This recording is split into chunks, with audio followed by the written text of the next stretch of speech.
नमस्कार, आप देख रहे हैं न्यूज एक्सप्रेस। मेरा नाम है ऋतिक ठाकुर।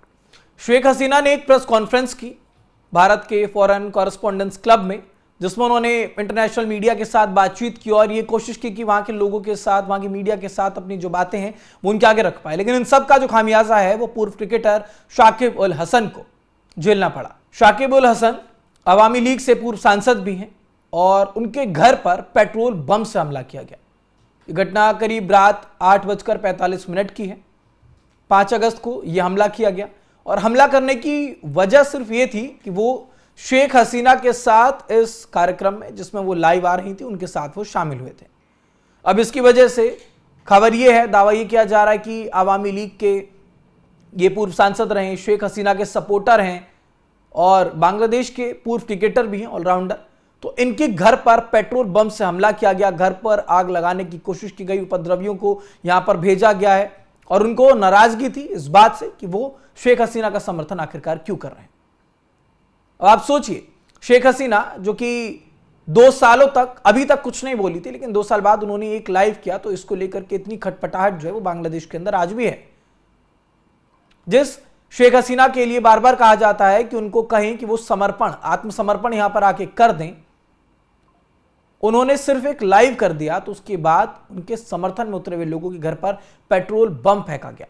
आप समझ सकते हैं कि ये कितना बड़ा खतरा जो है ये बांग्लादेश में है, शेख हसीना को लेकर के, उनके समर्थकों को लेकर के है। क्योंकि शेख हसीना जब मीडिया के सामने आई तो उन्होंने सारी बातें कही, उन्होंने बताया इन 2 साल में क्या क्या उन्होंने झेला है, ये दंश जो उनको लगा था, जिसके बाद वो बांग्लादेश छोड़कर भारत आई हैं, उसके पीछे के क्या कारण थे, किस तरीके से छात्रों को सड़कों पर उतारा गया, उसके बाद जो एक पूरी मुहिम है वो चला दी गई।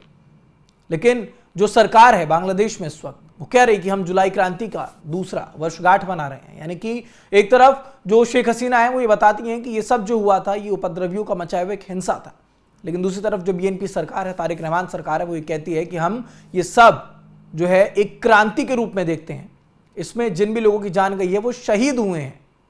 और उसके बाद ये जो समय, जिस वक्त ये लाइव किया गया, जिस वक्त मीडिया के साथ बातचीत की गई, ये वो समय था जब वर्षगांठ मनाया जा रहा था। वहां के लोगों को किसी भी तरीके से समझाने की कोशिश की जा रही थी, तो उस वक्त उन लोगों का अपमान करने के लिए सिर्फ ये लाइव किया गया है और उसी की वजह से वहां के लोगों में जो है भारी नाराजगी, और भारी नाराजगी की वजह से इसका जो नतीजा है वो यही निकल कर आया कि शाकिब उल हसन जो है उनके घर पर पेट्रोल बम फेंक दिया। अब आप समझिए, 2013 की बात बार बार बांग्लादेश करता रहता है कि 2013 में एक संधि हुई थी जिसके तहत कोई भी अगर दोषी होगा तो उसको बांग्लादेश वापस भेज दिया जाएगा, बांग्लादेश का कोई भी व्यक्ति होगा। और उसी को लेकर के बार बार कहा जाता है कि ठीक है, ये सब जो है इसको लेकर अब आप शेख हसीना को वापस बांग्लादेश भेज दें। लेकिन इन सब के बीच एक वजह इस ट्रीटी की ये भी थी कि शर्त ये थी कि उसकी जान को, जो भी व्यक्ति आत्मसमर्पण करने जाता है उसकी जान को कोई खतरा ना हो, उस वक्त यह आत्मसमर्पण कराया जाएगा। लेकिन बांग्लादेश जाने को लेकर के शेख हसीना साफ तौर पर कह रही हैं कि वो दिसंबर में जाएंगी, तारीखों का ऐलान सही समय पर करेंगे।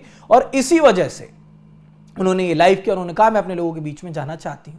लेकिन इन सब के बीच शाकिब उल हसन जो कि उनके साथ वहां मौजूद थे जब ये लाइव किया गया, और इन्हीं सब की वजह से लोगों में नाराजगी हुई। कुछ लोग उपद्रवी कहा जा सकता है जो कि उनके घर पहुंचते हैं और उसके बाद वहां पर पेट्रोल बम फोड़कर घर को आग लगाने की कोशिश की गई। तो फिलहाल इस पर आप क्या सोचते हैं, आप क्या राय रखते हैं, हमें कमेंट बॉक्स में जरूर बताइएगा।